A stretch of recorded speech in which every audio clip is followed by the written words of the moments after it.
श्री शिवाय नमस्तुभ्यं प्रिय दोस्तों। 8 अगस्त 2025 यानी शुक्रवार को पड़ रही है पूर्णिमा तिथि। और दोस्तों, यह वह तिथि है जो श्रावण मास में पड़ने वाली सबसे बड़ी तिथि है, क्योंकि यह श्रावण मास पड़ने वाली है और इसका बहुत ही बड़ा और विशेष महत्व होता है।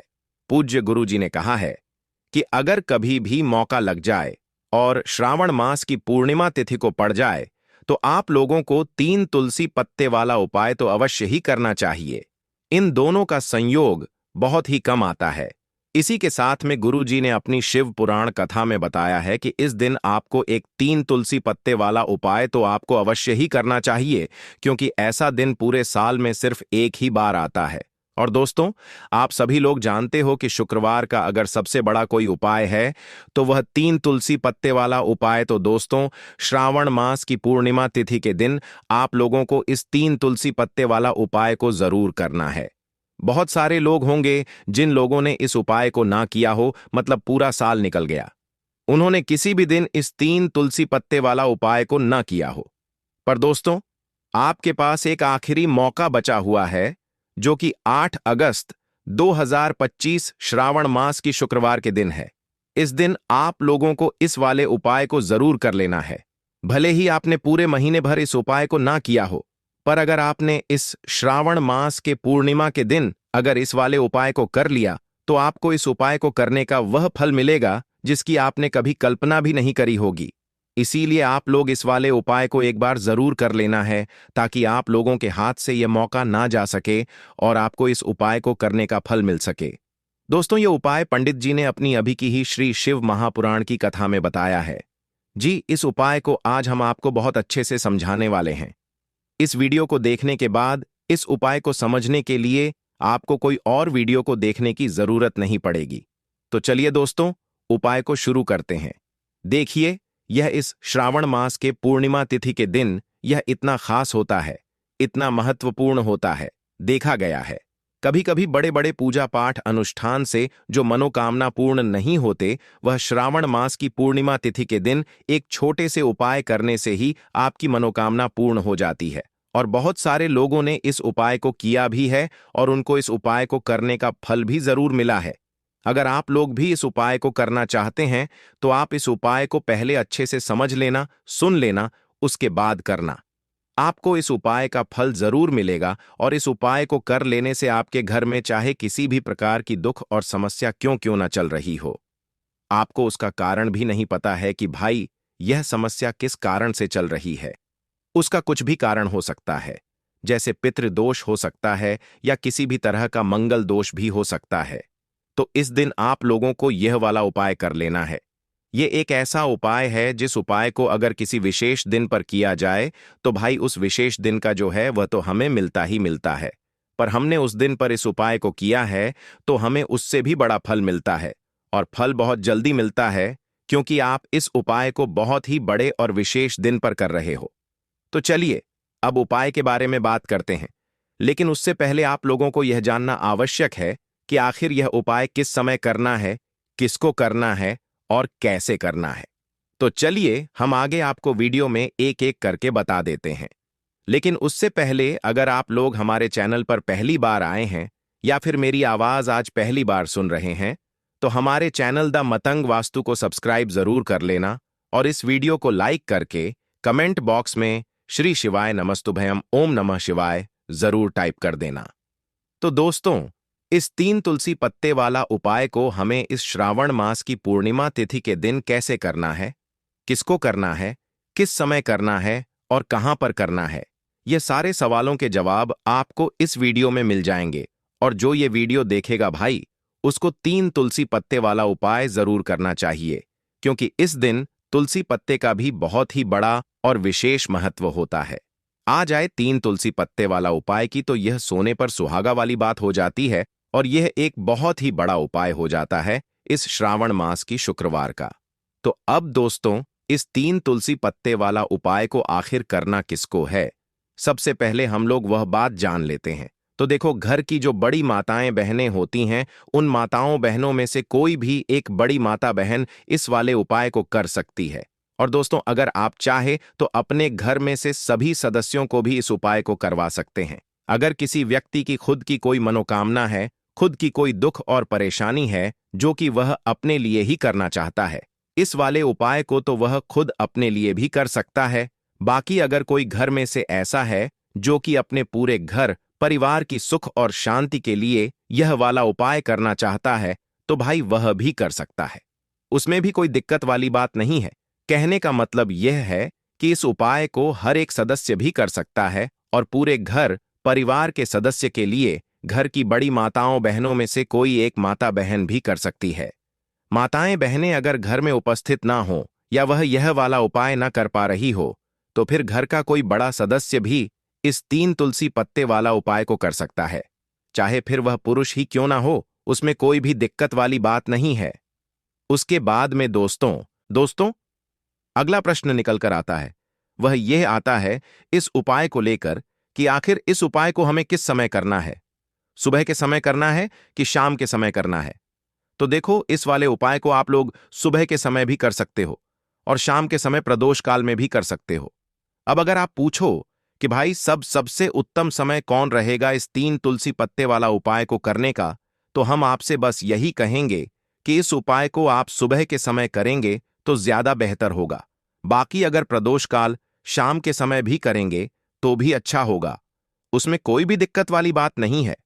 तो अब दोस्तों, जो अगली सबसे बड़ी और महत्वपूर्ण बात आती है वह यह आती है कि सुबह अगर हम उपाय को करेंगे तो हमें कितने बजे से लेकर कितने बजे तक के बीच में करना है, और शाम के समय प्रदोष काल में करेंगे तो हमें कितने बजे से लेकर कितने बजे के बीच में करना है।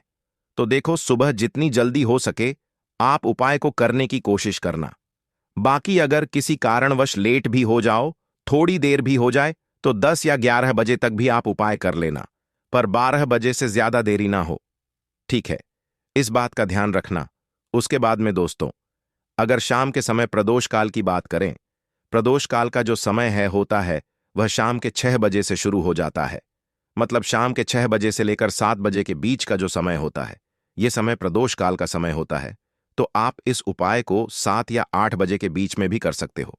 मतलब शाम के 6 बजे से रात 8 बजे के बीच में आप कभी भी इस वाले उपाय को कर सकते हो, उसमें कोई भी दिक्कत वाली बात नहीं है।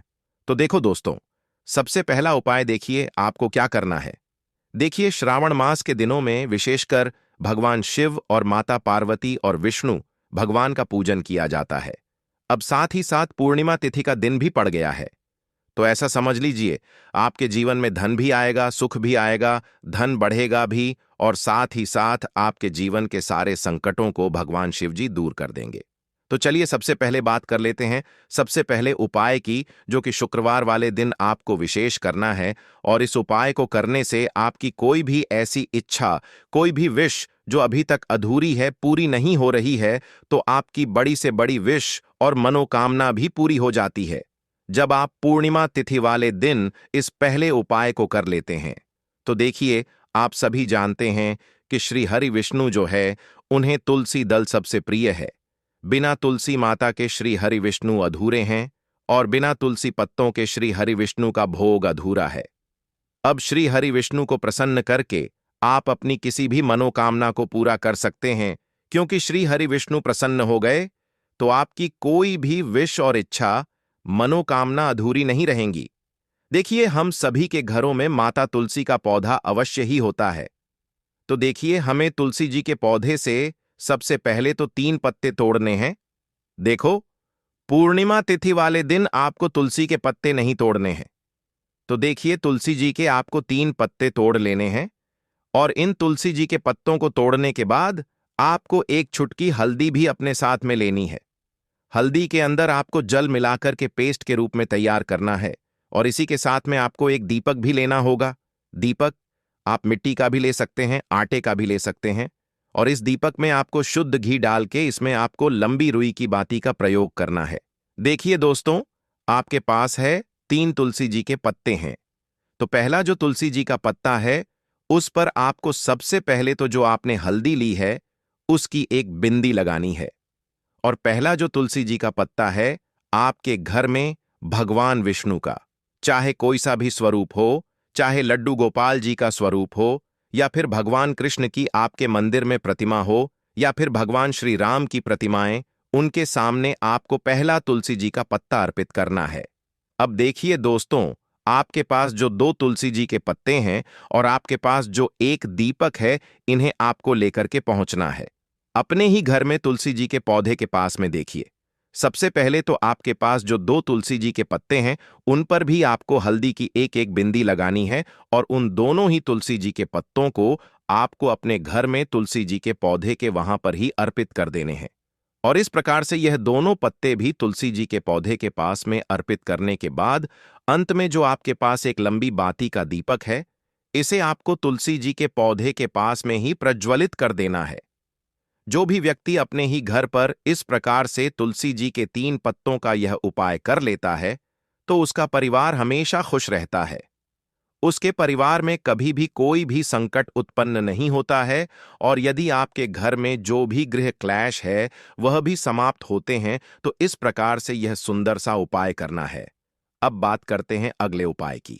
देखो, यदि आपके जीवन में आर्थिक संकट बहुत अधिक हो रहे हैं, धन की समस्या लगातार जीवन में बनी हुई है, 1 रुपयों को प्राप्त करने के लिए आपको बहुत अधिक मेहनत कर रहे हैं, तो आज रात्रि में सोने से पहले आपको हो यह एक चमत्कारी दीपक का उपाय अवश्य करना है। या फिर यदि आपका जो व्यापार है, बिजनेस है, दुकान है, वह अच्छे से नहीं चल पा रही है, तो आज रात्रि में इस विशेष दीपक का उपाय आपको अवश्य करना चाहिए। देखो दोस्तों, दीपक हमारे घर में सभी नकारात्मक शक्ति को बाहर करता है। यह उपाय आपको साल में केवल 1 बार करने का ही मौका मिलता है।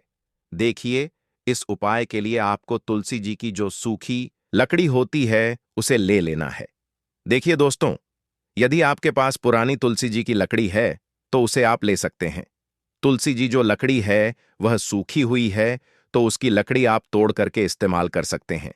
लेकिन आपको ध्यान रखना है कि सूर्यास्त से पहले पहले ही आपको यह जो तुलसी जी की लकड़ी है, इससे अवश्य ही तोड़ लेना है। तो इस उपाय के लिए आपको सबसे पहले तो एक मिट्टी का दीपक लेना होगा। चाहे तो आटे का दीपक भी ले सके, क्योंकि आटे का दीपक सभी दीपक में सर्वोत्तम माना गया है। इस दीपक के अंदर आपको शुद्ध घी का प्रयोग करना होगा और इससे दीपक के अंदर आपने जो तुलसी जी की लकड़ी ली है, उसे भी रख देना है। लेकिन यह जो तुलसी जी की लकड़ी है, इसमें आपको चारों तरफ अच्छे से घी लगा लेना है। देखिए, गुरु जी ने बताया है कि जो तुलसी जी की लकड़ी है, यदि आप उपाय करते हैं और बहुत ही शीघ्रता से जल जाती है, तो इसके लिए आपको एक कार्य करना है। आपको थोड़ी सी रुई ले लेनी है और उस रुई को आपने जो तुलसी जी की लकड़ी ली है, उस पर अच्छे से चारों तरफ लपेट देनी है। तुलसी जी की लकड़ी के ऊपर रुई लपेटने के बाद इसे आपको पूरा घी के अंदर डुबो लेना है। अब इसे आपको बाती के रूप में प्रयोग करना है। अब दोस्तों, इस दीपक को आपको प्रज्वलित कहाँ करना है? तो इस दीपक को आपको या तो भगवान विष्णु के सामने प्रज्वलित करना होगा, या फिर आपको भगवान श्री राम के सामने प्रज्वलित करना होगा, या फिर भगवान कृष्ण के सामने। यानी कि भगवान विष्णु के जो भी अवतार हैं, उनके सामने आप यह दीपक प्रज्वलित कर सकते हैं, या फिर आप इस दीपक को माता तुलसी जी के सामने भी प्रज्वलित कर सकते हैं। पूज्य गुरु जी ने बताया है कि जो भी व्यक्ति इस प्रकार से तुलसी जी की डंडी से यह दीप दान कर देता है, उसके जीवन में कभी भी धन की समस्या नहीं होती है। इसीलिए आपको यह पूरे साल में केवल 1 बार ही मौका मिलता है। इस उपाय को करके देखना, आपकी सभी इच्छाएं जरूर पूर्ण होंगी। यह जो उपाय है, रात्रि में सोने से पहले करना है। यह उपाय करते सर्वश्रेष्ठ होने वाला है। देखिए, इस उपाय के लिए आपको मात्र 5 हरे मूंग के दाने ले लेना है। देखिए, तिथि है और यह शुक्रवार के दिन पड़ रही है, इसीलिए आपको 5 हरे मूंग के दाने लेना है। हरे मूंग के दाने आपको साबुत लेने हैं, खंडित नहीं होने चाहिए। इस बात का ध्यान रखें और इसी के साथ में आपको एक तांबे के पात्र के अंदर अपने घर से शुद्ध जल ले लेना है। अब दोस्तों, इन सभी सामग्रियों को लेकर के आपको सीधे पहुंच जाना है भगवान शिव के मंदिर में। देखिए, इस उपाय को भी आप सुबह भी कर सकते हैं और शाम के समय में भी कर सकते हैं। देखिए, भगवान शिव के मंदिर में पहुंचने के बाद आपके पास जो 5 हरे मूंग हैं, उनमें से पहला जो हरा मूंग है, आपको शिवलिंग के सामने जो नंदी महाराज होते हैं और उनका जो पैर उठा हुआ होता है वहां पर आपको पहला हरा मूंग समर्पित कर देना है और आपको ओम नमः शिवाय इस मंत्र का जाप कर लेना है। फिर आपको दूसरा हरा मूंग लेना है और शिवलिंग पर जो श्री गणेश जी वाला स्थान होता है वहां पर आपको यह दूसरा हरा मूंग समर्पित कर देना, यानी कि शिवलिंग के सीधे तरफ आपको यह दूसरा हरा मूंग समर्पित करना है और फिर आपको ओम नमः शिवाय या फिर श्री गणेशाय नमः इस मंत्र का जाप कर लेना है। तीसरा, हरा मूंग का दान आपको भगवान शिव की सबसे प्रिय पुत्री माता अशोक सुंदरी वाले स्थान पर समर्पित करना होगा। शिवलिंग की जो जलाधारी होती है, जहां से जल बह के आता है, उसी जलाधारी के बीच में जो कहीं कहीं उठी हुई लाइन होती है सांप की आकृति के रूप में, वहीं पर आपको तीसरा हरा मूंग समर्पित करना है और फिर आपको ओम नमः शिवाय इस मंत्र का जाप कर लेना है। अब दोस्तों, चौथा जो हरा मूंग है उसे आपको भगवान कार्तिकेय जी का जो स्थान होता है शिवलिंग पर, वहां पर आपको यह चौथा हरा मूंग का दाना समर्पित कर देना है और आपको ओम नमः शिवाय इस मंत्र का जाप कर लेना है। अब दोस्तों, आपके पास जो पांचवा और अंतिम हरा मूंग बचा हुआ है उसे जल के पात्र के अंदर डाल देना है और इस हरे मूंग से युक्त जल से आपको भगवान शिव के शिवलिंग का अभिषेक कर देना है। धीरे धीरे समर्पित करते जाना है और लगातार आपको शिव महापुराण के मूल मंत्र श्री शिवाय नमस्तुभ्यम इस मंत्र का जाप करते रहना है। फिर आपको शिवलिंग के सामने बैठकर, यदि आप अपने बच्चों के लिए यह उपाय कर रहे हैं, यदि आप अपने बच्चों की बुद्धि ज्ञान और विवेक के लिए उपाय कर रहे हैं, तो उसके लिए आपको प्रार्थना कर लेनी है। या फिर व्यापार में वृद्धि करने के लिए यह उपाय कर रहे हैं तो उसकी कामना करते हुए आपको प्रार्थना कर लेनी है। या फिर अपनी नौकरी के लिए कर रहे हैं, या फिर अपने इंटरव्यू के लिए, या फिर धन की प्राप्ति के लिए कर रहे हैं, जिस भी कामना के लिए आप उपाय कर रहे हैं उसे परिपूर्ण करने के लिए आपको महादेव से प्रार्थना कर लेनी है और फिर आपको वापस अपने घर आ जाना है। पूज्य गुरु जी ने कहा है कि जो भी व्यक्ति इस उपाय को कर लेता है तो यकीन मानिए आपके जीवन की जो सारे संकट, कष्ट और बाधाएं हैं वह सभी समाप्त होंगे। अब हम बात करते हैं तीसरे विशेष उपाय। देखो, भाग्य का साथ आपको मिले तो गुरु बृहस्पति को मजबूत करना बहुत जरूरी होता है। इसीलिए पूज्य गुरुदेव ने एक बहुत ही सुंदर सा उपाय बताया था, जो कि है पीले चावल का थोड़े से अक्षत लेना। चावल लेना अगर आपको ऐसा लगता है ना कि आपको किसी भी चीज में सफलता नहीं मिल पा रही है, किस्मत का साथ आपको नहीं मिल पा रहा है, तो पीले चावल लेना। पीले चावल कैसे करोगे? 11 चावल लेना, साबुत उसके अंदर जो पीला चंदन है वह आपको मिला देना है और चावल को पीला रंग कर देना है। ठीक है दोस्तों,